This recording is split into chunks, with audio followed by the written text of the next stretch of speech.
guys, today I'll be showing you how to install ink cartridge in this HP desktop printer.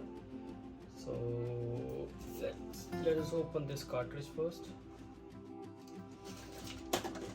So after you open it, you will see this kind of an orange seal on it. You just need to remove it.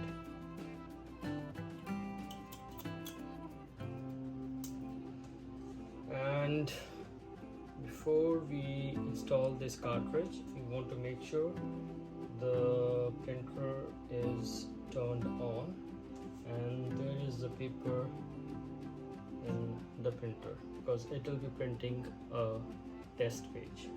So basically you just open this cover and you open the ink cartridge chamber like this. You'll see the chamber moving. After it stops in the middle, you remove the old cartridge by pushing it down and taking it out. So after it's taken out, you just keep it here and we will put the other cartridge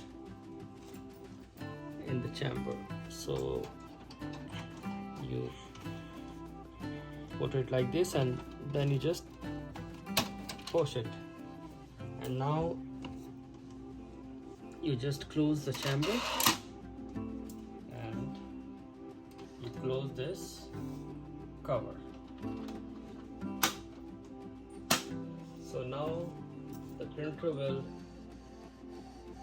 print a test page.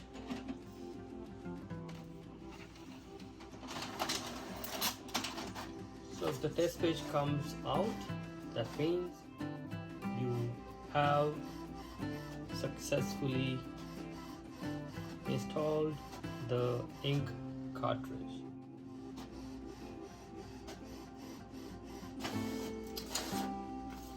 So this is the test paper. So we've just put in the black cartridge. So in case you want to put the color one, place for color one is right next to the black one. So you do it the same way. Well, that's it. Thanks for watching.